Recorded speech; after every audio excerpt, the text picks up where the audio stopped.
Hello and welcome to The Enlightened Life. I'm Scott Allen. Thank you for joining us. My guest today has a story that is extraordinary, entertaining, and fun.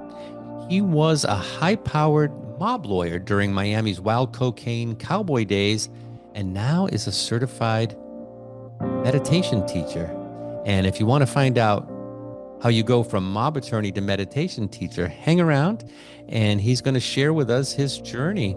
He is the two-time published author and professor of wellness at Elon University, and he blends Taoist wisdom, brain science, psychology, and humor to tackle everything from breaking free of limiting beliefs to finding clarity and resilience in life's chaos. Please welcome to the show, Bob Martin.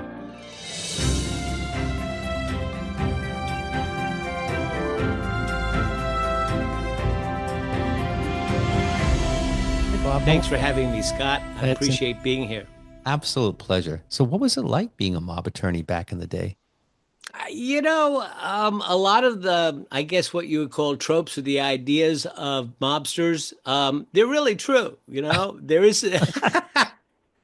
There is a certain ethic that is played, which kind of makes sense because they can't rely on the authorities to enforce their contracts.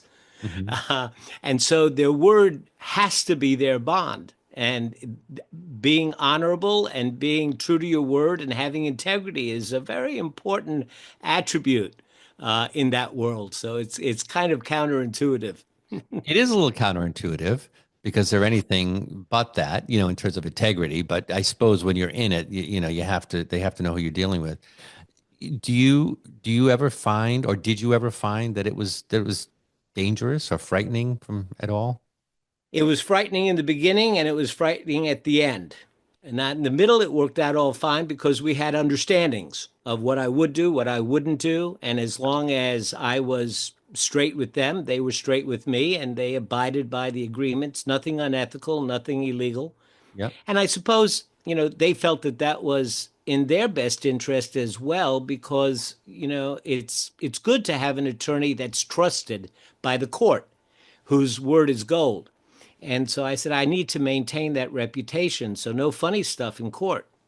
And they understood that that was in their best interest. And so, as Don Corleone said in The Godfather, it was no problem as long as our interests were aligned. Right, right, right. Well, did you ever worry though that if you didn't get the judgment they were looking for, that it would fall back on you? That was never an issue Oh, until the end, when Johnny's son got arrested. uh, And even then, it wasn't a problem because he told me up front, our agreement goes out the window. You got to win this case. I want you to do this, this, and this. yeah. And I said, Johnny, I won't do that, that, and that. He goes, I wish you would consider your decision. Mm. And so I came back to him and I said, I have reconsidered my decision and I've decided to move to North Carolina. And he said, sometimes a man just has to move on. This way we can part friends. And we shook on it and never heard from him again. And that's good because Yeah. yeah, I mean that he actually let when I say let you go, I mean let you go without chasing you down and being obnoxious. But I thank goodness, Yeah. right? And it's Well, it was in his interest because even if I didn't do what he asked and he got another lawyer, lawyers are under an obligation ethically to report any other lawyer that they know is conducting themselves unethically. mm, So I was in a pickle. I wouldn't do what he asked me to do, and I couldn't sit by and wait and watch somebody else do it. yeah. So that was the best solution, and he recognized that. And it wouldn't be in his best interest to have anything happen to me because it would be a big publicity thing. I was well known in the court system. He doesn't need that kind of heat. No, that makes sense. So how do you go from that to this? Um, the same way everybody does. Yeah. Same way everybody does. You start bottoming out on some portion of your life at some level. You start to bottom out and you reach out for help. Yep. And I reached out to a therapist, and it turned out, as so many things do in my life. And Scott, sometime we could have a real good conversation about whether things are simply coincidental or they're synchronistic. Right. Whether or not there actually is some force in the universe that brings things together just as, they're needed. I don't know. But it's a good conversation. But as it happens, my therapist was the English language editor Hmm. and one of the top devotees and students of a 72nd generation Taoist master from the Shaolin Temple, the Kung Fu Temple. Think about that. 72 generations of wisdom was passed down to this guy. Right. Right. In his own family, 38 generations. The tradition, 72 generations, but that's 1,400 years. So Yeah. his name was Watching Ni, and he came from China to visit us in Miami. And the moment I met him, he just had this energy about him. When I met him, he was 75 years old and he was as supple as a baby. He could sit back on his heels. He giggled a lot. He was curious about things. He had this childlike, way about him, but yet everything that came out of his mouth needed a couple of days of unpacking. Right. you Right. Right. know? Oh my God, that's funny. Well, and so before you moved to North Carolina, had this started before then? Yes, yes, Oh, so yes. because you said he came to Miami. So Yeah, he, he came to Miami. He came, and it was about 6 years that I studied under, through both him and my therapist, who was his devotee, kept a Taoist group going in Miami, and Master Nee came from time to time. I just say one little story. One time there was a group of us, and whenever Master Nee came, we'd be there 24/7. And uh, one time we asked him, Master Nee, why do they call you Master? And he giggled. He giggled. Um, and he said, well, because I have mastered life. And then he walked off. And then we chased after him and we said, wait, wait, wait, wait. So what does it mean to master life? And he turned around and his face became serious. And when that happened, he said he was gonna give us something. And what he said was, when you have learned to interfere with the natural flow of things the least, and yet have the desired impact, you have begun to master life. that's interesting. Say that again. That's an interesting thought. When you Have learned to interfere with the natural flow of things the least, yes, the least, and have the correct impact, which implies knowing what the correct impact is. right, So it's kind of like something my other mentor, Justice Kogan, said to me once about timing. He said, if you try to pick an apple off the tree before it's ripe, you struggle and you pull and you twist and you jerk and you get it and it's sour. And if you wait too long, it drops and rots. right. But if you pick it off at just the right time, it comes off easy and it's sweet. Yeah. And I think that that's what Master Nee was talking about. It's a matter of the timing and understanding the nature of the flow and knowing when you can just be as effective and efficient as you can by just plucking that apple at the right time with that least bit of effort, and everything comes out right. You have to let the apple mature, but you can't let it age. That's so true though. I mean, and I think we can all see moments like that, right? In our own life. Mm-hmm. Why am I doing this? Why do I have this job? Why can't I move? Why does nothing work for me? Because you've got those lessons to learn and it's not time yet. And then when the time comes, everything is just almost thrown in front of you. Here, Mm-hmm. take Yeah. it right The, now. there's the old expression, when the student is ready, the teacher will come. Yeah. That's brilliant. That's brilliant. So Mm-hmm. how has your life changed since then? I mean, obviously it's very different now, I would imagine. Yeah. So through Master Ni and through the practices, and Taoism is like a sister to Buddhism. Okay. I guess the triad of Eastern thinking, or at least Far Eastern thinking, is Confucianism, Buddhism, and Taoism, and they all deal with the idea that it's not the pain that occurs in life, because life is painful. Mm, It's also joyful, but it's also painful. It's not the pain that occurs in life that's distressing. It's what you do with it. It's how what you do with it. And so all of the three, talk about developing skillful ways of dealing with your thinking and your mind, but they come at it from slightly different, angles. Anyway, Taoism is a lot about energy, and it's very somatic. So there's a lot of movement, like Tai Chi, Kung Fu, Qigong is very prominent. Not meditation so much, but through his coaching and our group, something happened to me at just about the time that I was going to run into problems with Johnny. It all happened synchronistically again, right, right. um, where I actually felt this physical occurrence of my heart opening. It was as if it just opened up, and there was a flood of energy came through my body. It was memorable, and and convincing. So once that happens,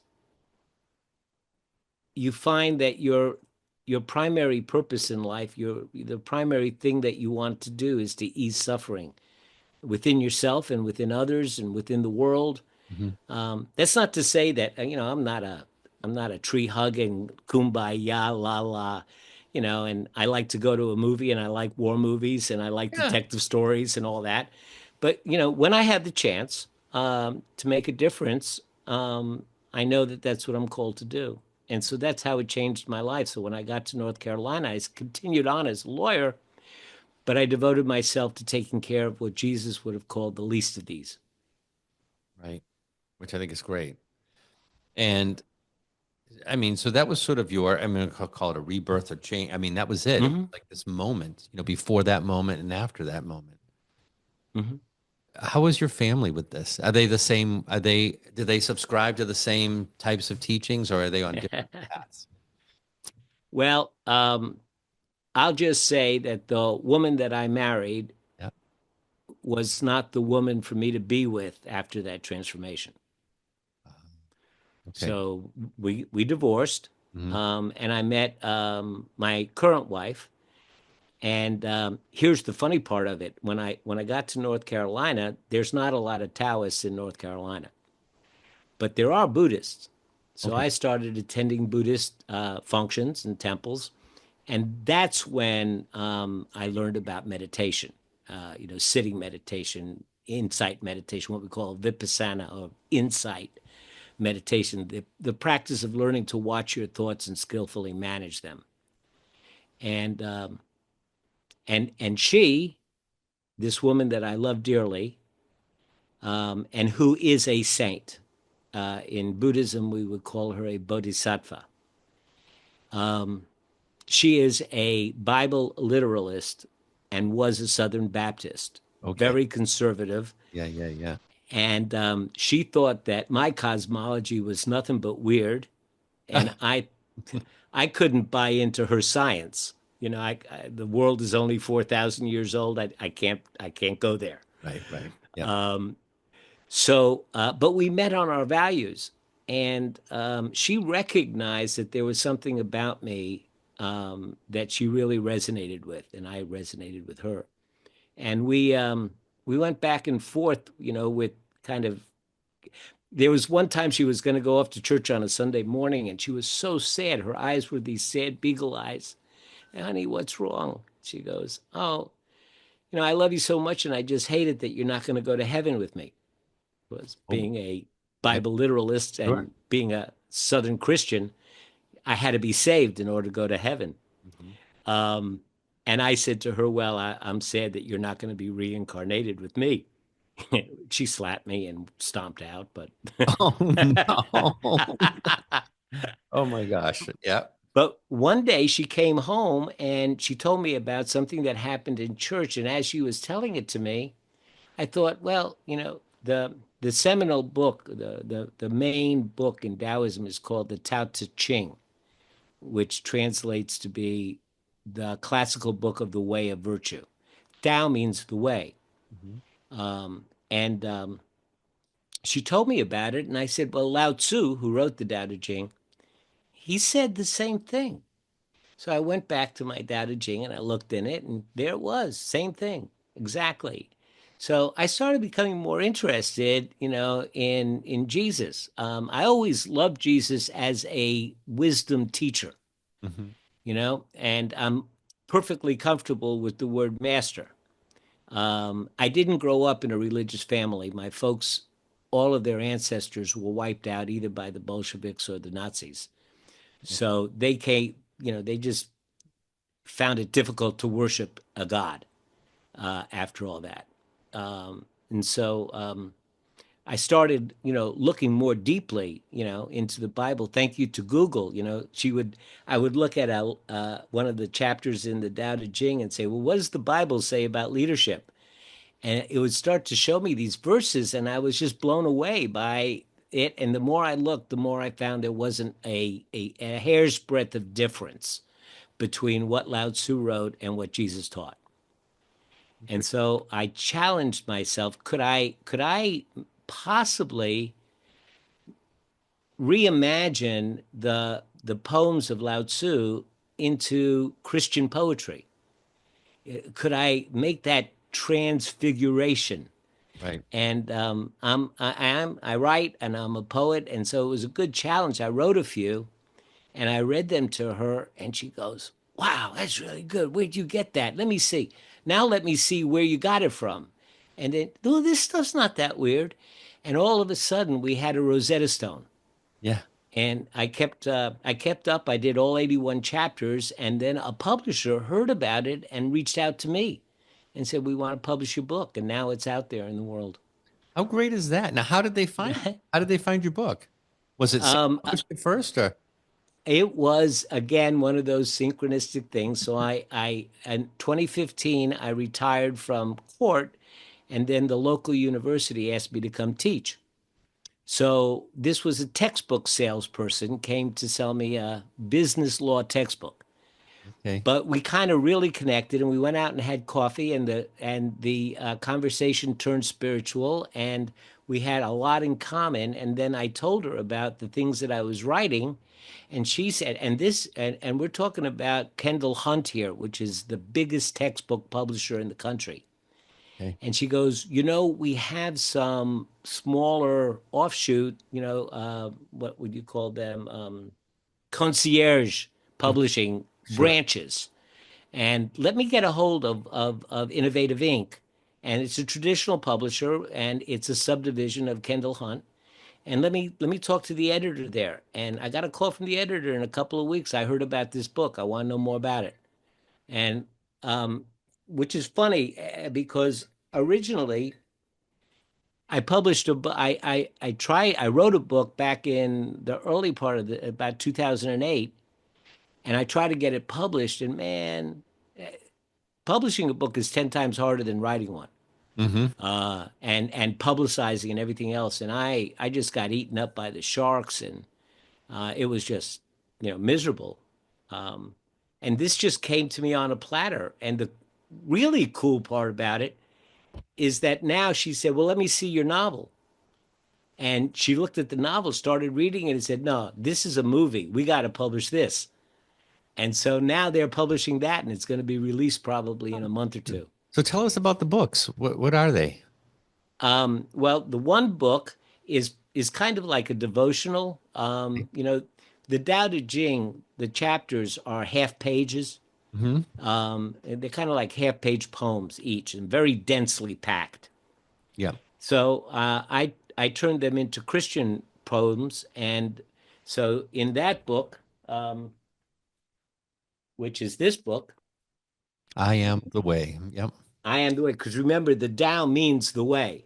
Right, right. So maybe Jesus was saying, I am the Tao. I mean, there you go. You Yeah, don't know. it's a lot of Yeah. similarities. Yeah. Little play on words. Hmm. But in the beginning, so I got all of mine and the Bible citations and little quotes. And then in the back of the book, I have the original Tao Te Ching. Hmm. So you can read the Christian version and then go to the back of the book and read the original Chinese text. Interesting.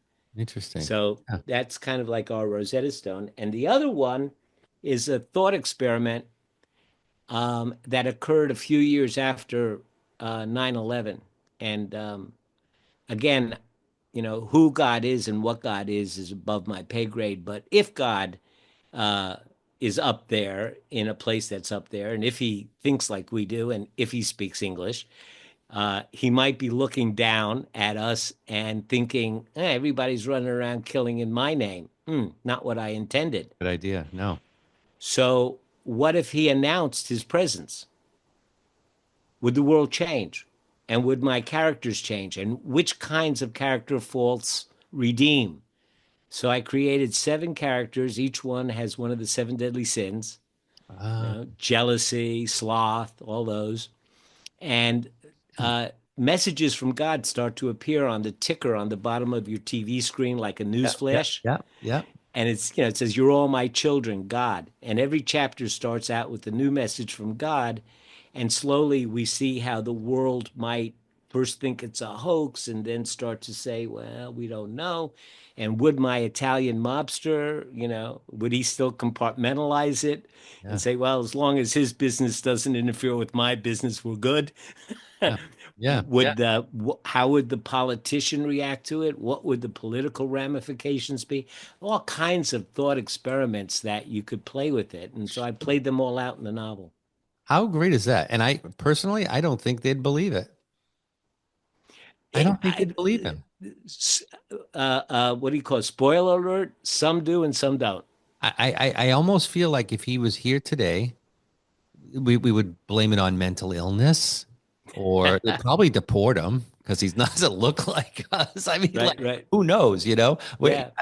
I just don't think people are going to accept him as that because it's not what we. I don't think. I mean, this is my feeling. I don't think it will appear like the second coming will appear like we envision it or that we think it might look like. I think it'd Yeah, no, be I agree with you. And there's that song, What If God Was One of Us? yeah, yeah, Just a jerk like one of us, just a yeah. stranger on the train trying to go home. But that's why I didn't bring God down as a person. I brought him down as messages. And if you spoke French and I spoke Spanish, you saw it in French and I saw it in Spanish. Yes. So slowly, these unquestionable facts started to arise that nobody could say where they came from. They seem to be coming from black holes. Hmm. And the mystery continues to increase, throughout the book Yeah. until finally, yeah, and there's a lot of fun you can have with stuff like that. If you've ever been in New York and you see the vendors all over Broadway, selling the knockoff pocketbooks and Right, right. Rolex watches for Yeah. $12. So instead of selling those, they start selling rosaries and crucifixes. Oh, yeah. Amazing. That's amazing. You do something else too. Children of Abraham. hmm What, That's what is, what, Children of Abraham. oh, that's the book. That's That's the the novel. book. Oh, okay. Oh, gotcha. Gotcha. That's the novel. I didn't hear the name. Yeah. Oh, okay. So how did the events following 9/11 influence that? Well, Let's think about that. everybody was going around killing in God's name. And That's true. since I didn't grow up with a religious background, the whole thing about religion and faith is kind of something to be curious about for me. If you grow up in a faith world and a belief world, then it's all very natural to you. But if you don't, then when you come into contact with folks that have these deep held beliefs, it's like, yeah, how does that work with you? And so there's a curiosity that I kind of developed. And I also was an avid science fiction reader. Ah, And science fiction always has God concepts sewn in and through it. And I learned about entropy, which says that things will fall into a state of disorder unless acted upon by an outside organizing force. So I went to my dad when I was 15. That's when I learned about entropy. I said, Dad, what about this? And he was Hungarian. He spoke like Dracula. Uh, And I said, what about this? What about, what's the organizing force? And he goes, how does my son seem to have such silly, silly thoughts? You know? But it stayed as a curiosity with me. And so when 9/11 came, I could never kind of understand how people could be devoted to a philosophy of love and yet be cruel. How does that happen? I still can't wrap my head around that. How, can people claim to just the other day my wife posted, I don't want to get political, but posted about some of the pain that people are going to experience as a result of a lot of the layoffs and mm, staff reductions that are occurring. right. And one of these other Southern Christians, accused her of not being a good Christian. How could you not love that man? It seems like everybody wants to hate our president. And how can you not love him? And what kind of a Christian are you? I think caring about people who are hurting is probably more Christian-like Yeah, right. than, I So, mean, again, not to get into the whole political thing, but, right. there's that, I just think if if Jesus came here today, would he say, yeah, let's, let's deport him. He's hungry. So what? You know Yeah, what I mean? I can't see it. I right. can't see it. Right now. And Jesus came into the world, under an autocratic authoritarian Hmm? situation. And he, like Gandhi, like Mandela, and the rest, through the force, of his conviction and the force of his love, transformed the world. Yeah, for sure. Um, but I remember somebody once was saying on a Palm Sunday, um, I love Riverside Church in New York is just a really great place.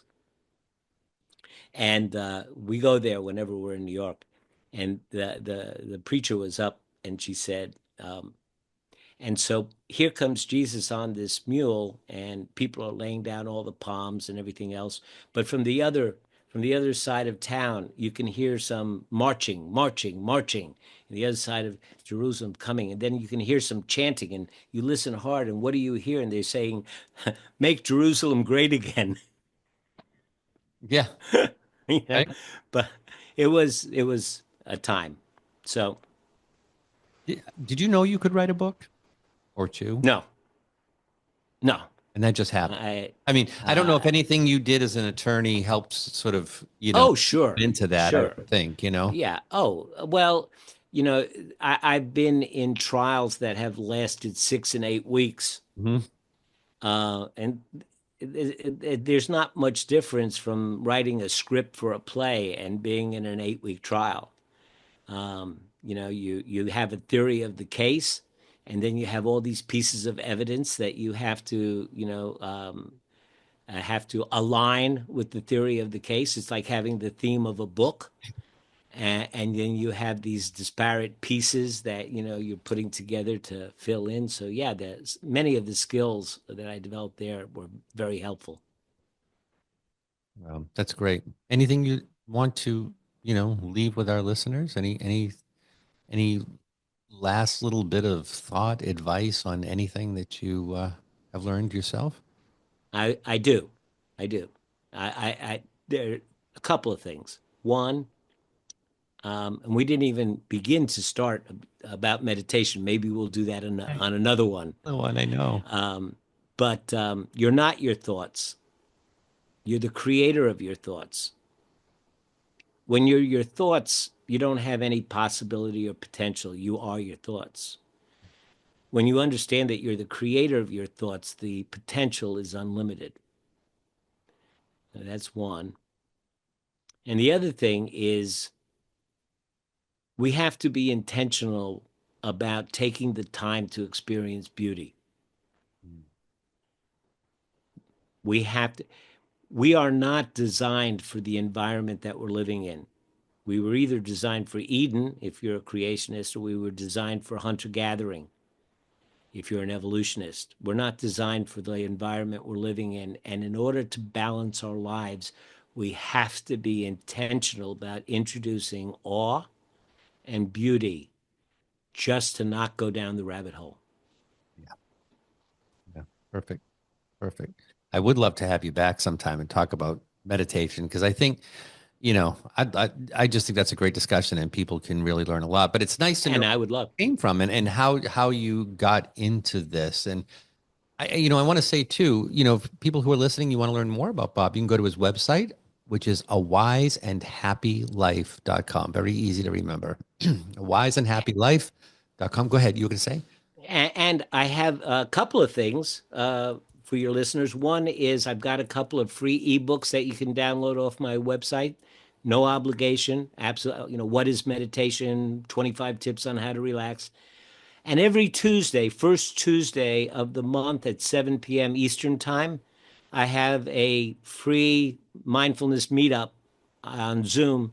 Just jump in and ask your questions. Last night we met. We had a great conversation. About 12 folks came, and there were all kinds of questions, and we dispelled a lot of myths, and it was just wonderful. That's great. And that's all on your website. They can find that. All on my website. Take a part of it. That's beautiful. Bob, thank you for being here.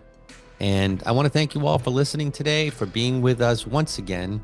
And if this episode resonated with you, again, please check out Bob's website. Also, check out my website, which is mediumscottallen.com. And you'll find all sorts of resources there to help you along your journey, my live events. I'll be in South Carolina in May doing a show. And, so if those of you are in New Jersey, South Carolina, I'm all over the place. So I'd love to see you and meet you in person and help you along your journey. Also, if this episode resonated with you, please give the show a thumbs up, a like, subscribe so you don't miss an episode. And thank you for joining us. I invite you to keep living your best enlightened life, and we'll see you next time. Thank you, Alan. That's it. We're done. You just hit the record button. So that went off very well, I think.